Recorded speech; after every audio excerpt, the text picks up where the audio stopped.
Hello दोस्तों, welcome back to my YouTube channel. दोस्तों बात करेंगे हम बीपीएससी टीआरई 3.0 री एग्ज़ाम अपडेट को लेकर के।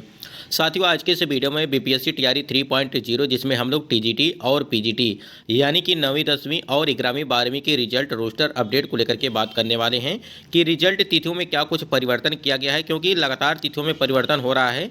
तो इस समय की जो सबसे बड़ी अपडेट है वो टीआरई 3 जिसमें टीजीटी और पीजीटी के रिजल्ट को लेकर के बात करने वाले हैं। उसके बाद यहाँ पे हम लोग देखेंगे कि कुछ विषयों में कट ऑफ रहेगी कम, इसको लेकर के, क्योंकि देखिए फाइनली अगर बात करें टीजीटी और पीजीटी का, तो टीजीटी का सबसे पहले आपका रिजल्ट जारी किया जाएगा, उसके बाद ही आपका पीजीटी का रिजल्ट जारी किया जाएगा। तो यहाँ पे कुछ विषयों में कट ऑफ यहाँ पे रहने की संभावनाएं कम रहेंगी, क्योंकि देखिए क्योंकि आपकी जो बैकलॉग सीटें हैं उसको भी ऐड किया गया है। तो कट ऑफ पर कितना प्रभाव पड़ेगा उसको हम लोग देखने वाले हैं। पीपीएससी काउंसलिंग तिथि में बदलाव किया गया है, इसको लेकर के भी हम लोग देखेंगे। कई सारे महत्वपूर्ण अपडेट हैं। अगर हम लोग बात करें बीपीएससी टीआरई 3.0 के रिजल्ट को लेकर के, तो यहाँ पे आप देख पा रहे हैं टीआरई 3 के रिजल्ट को लेकर के बीपीएससी के जो चेयरमैन हैं रवि मनु भाई परमार जी के द्वारा एक अपडेट यहाँ पे दिया गया था कि आज यहाँ पे बताया गया था कि कल जो आपकी अपडेट देखने को मिली थी कि कल टीजीटी के कुछ विषयों का जारी होगा रिजल्ट। ठीक है, देखिए पूरा रिजल्ट आपका टीजीटी की अगर बात करें हम लोग, तो पूरा रिजल्ट यहाँ पे आपका नहीं दिया जाएगा। हो सकता है कि 4, 5 या 6 विषयों का रिजल्ट आपका दिया जाए। जैसे कि इसके पहले अपडेट हमको मिली थी कि 6 विषयों का आपका जो है यहाँ पे 6 विषयों का यहाँ पे आपका रिजल्ट जो है वो टीजीटी का जारी किया जाएगा। अब वो कौन कौन से 6 विषय होंगे वो आपका रिजल्ट आने के बाद ही यहाँ पे पता चलेगा। ठीक है, तो आज यहाँ पे आपका जो है यहाँ पे टीजीटी का जो रिजल्ट यानी कि 9वीं 10वीं का जो रिजल्ट है आज यहाँ पे फाइनली जारी किया जाएगा। रिजल्ट के साथ नहीं होगा जिला अलॉट, सभी रिजल्ट जारी होने के बाद किया जाएगा जिला अलॉट। यानी कि टीजीटी की अगर बात करें, यानी कि 9वीं और 10वीं के टीजीटी के रिजल्ट को लेकर के बात करें, सभी आपका रिजल्ट जारी होगा, उसके बाद से जिला अलॉट किया जाएगा कि आपकी काउंसलिंग जो भी चीज़ें हैं वहाँ पे किस प्रकार से चीज़ें होने वाली हैं। तो पहले क्या होता था कि आपका रिजल्ट जारी किया जाता था, उसमें जो है वहाँ पे जिला अलॉट भी कर दिया जाता था कि किस जिले में आपकी काउंसलिंग प्रक्रिया वो स्टार्ट होगी। आपको पता है कि 16 दिसंबर से आयोजित काउंसलिंग की जानकारी आयोग को है और हर हाल में काउंसलिंग से पहले होगा जिला अलॉट। ठीक है, जल्द ही पीजीटी का रोस्टर भी यहाँ पे दिया जाएगा, जैसे कि यहाँ पे अपडेट आप देख पा रहेंगे। उसके बाद से टीआरई 3 में सप्लीमेंट्री रिजल्ट को लेकर के भी इन्होंने अपडेट दिया था कि सप्लीमेंट्री रिजल्ट को लेकर के दिया बयान। यानी कि बीपीएससी के जो चेयरमैन हैं रवि मनु भाई परमार जी के द्वारा ये अपडेट दी गई थी कि आपका जो सप्लीमेंट्री रिजल्ट है, जैसे आपका टीआरई 1 और टीआरई 2 या टीआरई 3 की अगर बात करें, तो जो भी सप्लीमेंट्री के रिजल्ट को लेकर के अगर बात करें तो ये शिक्षा विभाग पे, यानी कि कहा गया है कि सप्लीमेंट्री रिजल्ट का फैसला आयोग नहीं करता है और शिक्षा विभाग का जैसा होगा निर्देश उस आधार पर यहाँ पे कार्रवाई की जाएगी। यानी कि अगर आप सप्लीमेंट्री रिजल्ट की मांग करेंगे शिक्षा विभाग से, तो हो सकता है कि शिक्षा विभाग जो है सप्लीमेंट्री रिजल्ट वो जारी करे। फिलहाल अगर हम लोग मांग करेंगे तब, क्योंकि देखिए मांग की जाएगी कि सप्लीमेंट्री रिजल्ट जारी की जाए, लेकिन एक चीज़ और भी है, जब आप नोटिफिकेशन देखेंगे, ठीक है, जब आप नोटिफिकेशन देखेंगे तो उसमें एक लाइन साफ साफ चीज़ें लिखी गई हैं कि कोई भी सप्लीमेंट्री रिजल्ट, ठीक है, नहीं दिया जाएगा। ठीक है, उसमें लिखा गया है, यानी कि उसमें लिखा गया है कि पूरक परिणाम जो है नहीं दिया जाएगा। इसका मतलब ये है कि सप्लीमेंट्री रिजल्ट नहीं दिया जाएगा।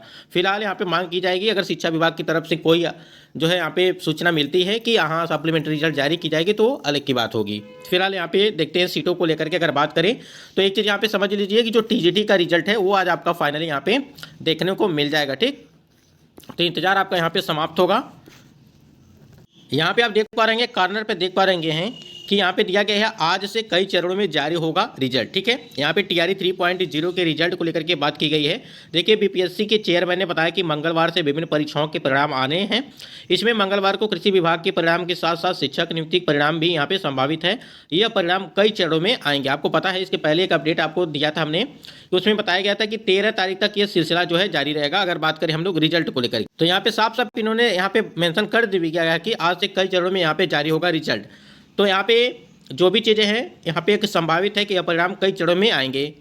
हमको लगता है कि टीजीटी के कैंडिडेट के लिए जो इंतजार था वो काफ़ी दिनों से वो आज पूरा हो जाएगा। फिलहाल देखिए क्या कुछ होता है। अगर सब कुछ ठीक ठाक रहा तो जरूर आपका रिजल्ट आज जारी किया जाएगा, जिस प्रकार से बीपीएससी के चेयरमैन ने भी यहाँ पे बयान में कहा था। ठीक है, और भी कई सारी चीज़ों को लेकर के, सप्लीमेंट्री रिजल्ट को लेकर के उन्होंने बात किया। ठीक है, और यहाँ पे एक अपडेट और भी आई थी जिसमें काउंसलिंग के लिए अगर प्रधानाध्यापक वाले जो कैंडिडेट हैं उनकी देखिए प्रधानाध्यापकों की काउंसलिंग अब 12 की जगह 20 दिसंबर से शुरू होगी। ठीक है, यहाँ पर कुछ डेट में परिवर्तन किया गया है कि प्रमाण पत्र का वेरिफिकेशन 1.5 घंटे में किया जाएगा और प्रधान शिक्षक 13 वाली काउंसलिंग अब 14 तारीख को कराई जाएगी। तो यहाँ पे सारी चीज़ें आप देख पा रहे हैं, एक बार जरूर इसको ध्यान दीजिएगा जो भी कैंडिडेट यहाँ पे बीपीएससी प्रधान शिक्षक और प्रधानाध्यापक वाले कैंडिडेट हैं, क्योंकि यहाँ पे चीज़ें समझ लीजिए। प्रधान शिक्षकों की काउंसलिंग पूर्व निर्धारित कार्यक्रम के मुताबिक 9 दिसंबर से शुरू है, यह 13 दिसंबर तक चलनी थी, लेकिन इसमें एक बदलाव हुआ है। 13 दिसंबर को होने वाली प्रधान शिक्षकों की काउंसलिंग अब 14 दिसंबर को होगी, क्योंकि देखिए 13 दिसंबर को बीपीएससी 17वीं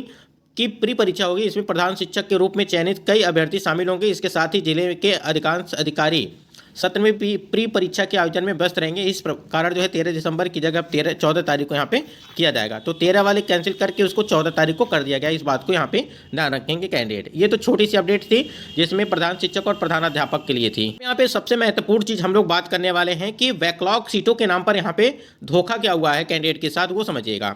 जैसे आपने देखा होगा कि बीपीएससी टीआरई 3.0 को जो टीजीटी का यहाँ पे फाइनली रोस्टर जारी किया गया था, उसमें आरक्षण का पूरा यहाँ पे जो है पूरी तरह से उसका जो फॉलो नहीं किया गया है। क्योंकि देखिए अगर बात करें ईडब्ल्यूएस वाले कैंडिडेट के साथ जिसमें 10% आपकी सीटें हैं, तो 10% से हटा करके यहाँ पे 5.4% के हिसाब से आपकी सीटें यहाँ पे रखी गई। तो कई सारी चीज़ें यहाँ पे दिक्कतों का सामना करना पड़ रहा है कैंडिडेट के साथ, क्योंकि आज आपका रिजल्ट जारी कर दिया जाएगा और उसके बाद से कोई भी यहाँ पे सुनवाई नहीं होगी। क्योंकि जो भी प्रक्रिया अगर जो भी चीज़ें करनी है तो रिजल्ट से पहले अगर चीज़ें हो जाती हैं तो सही रहता है।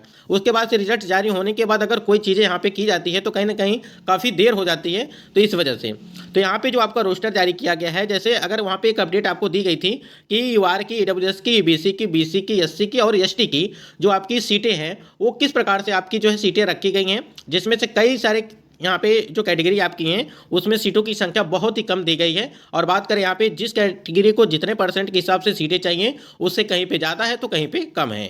एक चीज़ यहाँ पे समझिएगा कि देखिए कहीं कहीं सीटें आपकी सही हैं, लेकिन कहीं कहीं यहाँ पे अगर बात करें चाहे शिक्षा विभाग हो या आयोग है, जहाँ पर भी ये मतलब कि जिसके द्वारा भी है तैयार किया गया रोस्टर, ठीक है, जहाँ से भी आपने देखा होगा कि चाहे आप देख पा रहे हैं कि ये जो आपकी यूआर वाली सीटें हैं, जैसे यहाँ पे जो है 7,795 दी गई है, तो ये आपके बिल्कुल सही है, यानी कि 40% के हिसाब से आपकी सीटें हैं। ठीक, अगर यहाँ पे आप देखेंगे यहाँ पे जो आपका जो है 2,662 सीटें हैं, ठीक, 2,662 सीटें हैं और ये 7,795 सीटों में 2,662 सीटें ये महिलाओं के लिए हैं। ठीक, यहाँ पे ध्यान दीजिएगा।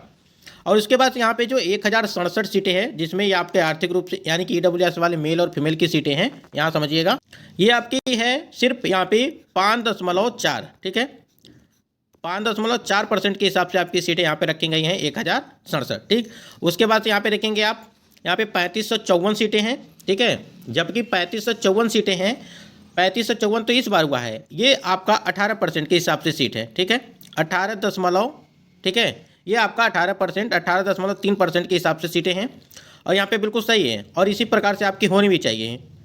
उसके बाद यहाँ पे देखेंगे आप 1710 सीटें हैं, ये 1710 अगर बात करें हम लोग बीसी के लिए तो 1710 बीसी में होना कितना चाहिए, अगर बात करें ये आपका सिर्फ 8.7% के हिसाब से सीटें रखी गई हैं, जबकि होना चाहिए 12% के हिसाब से सीटें। ये यहाँ पे एग्जैक्ट सही था, लेकिन यहाँ पे आप देख पा रहे हैं कि 8% के हिसाब से सीटें आपकी रखी गई हैं, सिर्फ 1710 सीटें यहाँ पे हो गया।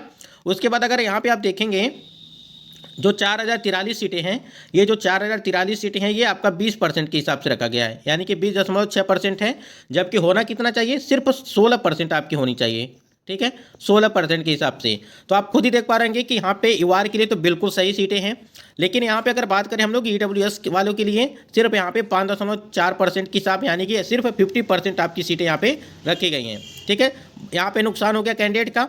उसके बाद यहाँ पे अत्यंत पिछड़ा वर्ग की अगर बात करें, ठीक है, जिसमें 3554 दिया गया है, यानी कि ईबीसी वाले कैंडिडेट के साथ, तो यहाँ पर आपकी सीटें बिल्कुल सही हैं। थोड़ा सा यहाँ पे ध्यान देंगे तो सारी चीज़ें आपकी क्लियर होंगी। यहाँ पे ये सीट सही है, ठीक है, यानी कि यूआर वाली सीट सही है, ठीक है, यूआर वाली सीट सही है। उसके बाद यहाँ पे जो आपका ईबीसी वाली सीट सही है।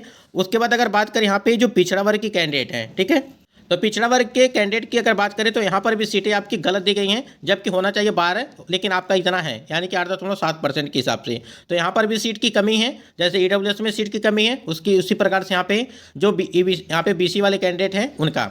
उसके बाद अगर देखेंगे यहाँ पे जो कैंडिडेट यहाँ पे दिया गया है कितना है, अनुसूचित जनजाति की अगर बात करें या SC के लिए, यानी कि 4043 सीटें हैं, तो ये आपका होना चाहिए 16%, लेकिन है 20%। तो यहाँ पर ये जो SC वाले कैंडिडेट हैं इनका तो फ़ायदा ही फ़ायदा है। अगर देखेंगे इनका सिलेक्शन सिर्फ जो है इनका क्वालिफाइंग मार्क्स से 1 या 2 नंबर अधिक रहा तो कहीं ना कहीं इनका सिलेक्शन हो जाएगा, और इसमें कोई भी शक नहीं है। जहाँ पर सीटें बढ़ानी है वहाँ पे सीटें कम हो गई हैं, और जहाँ पर सीटें कम चाहिए वहाँ पर सीटें आपकी बढ़ गई हैं। मतलब कि EWS वालों के लिए तो कहीं ना कहीं एकदम समझिए कि पूरी तरह से यहाँ पे बैकलॉग के नाम पर जो है धोखा कर दिया गया है। उसी प्रकार अगर यहाँ पे आप देखेंगे कि अनुसूचित जाति, अनुसूचित जनजाति, उसके बाद यहाँ पे जो यहाँ पे अनुसूचित जनजाति का दिया गया है, यानी कि ST वाली जो सीट दी गई है 233 सीटें आपकी दी गई हैं, ये यहाँ पे सीटें सही हैं। तो आपने देखा कि वार वाली सीट सही है, उसके बाद वाली यहाँ पे अगर बात करें हम लोग जो है EWS के लिए, तो EWS वाला सही नहीं है। यहाँ पे अत्यंत पिछड़ा यानी कि EBC की बात करें तो ये आपकी सीट सही है। उसके बाद अगर पिछड़ा वर्ग की बात करें तो पिछड़ा वर्ग वाले में भी सीटों की संख्या कम है। अगर हम लोग SC की बात करें, यहाँ पे जो SC वाले कैंडिडेट हैं इनकी भी सीट जो है बहुत ही मतलब कि ज़्यादा हो गई है, जबकि होना कितना चाहिए, सिर्फ 16% आपकी होनी चाहिए, और है कितना 20% आपकी सीटें हैं।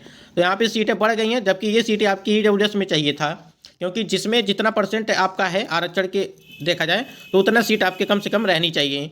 कम से कम जो भी कैंडिडेट इस सोच के फॉर्म अप्लाई किए होंगे कि इतना सीट है तो हमारा इतनी सीट है तो हो सकता है कि हमारा सिलेक्शन हो जाए, यही सोच समझ के कैंडिडेट यहाँ पे फॉर्म भी अप्लाई करते हैं।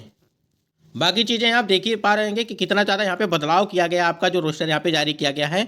यहाँ पे तो आज आपका रिजल्ट भी जारी कर दिया जाएगा, और रिजल्ट के बाद आपको पता ही है कि सुनवाई बहुत ही कम होती है अगर देखा जाए किसी चीज़ को लेकर के, ठीक है। तो कम से कम पहले एक बार इसको देखना चाहिए था, जहाँ पर ये जिस प्रकार से ये रोस्टर जारी किया गया इसमें एक बार देखना चाहिए था कि कितनी सीटें आपकी हैं।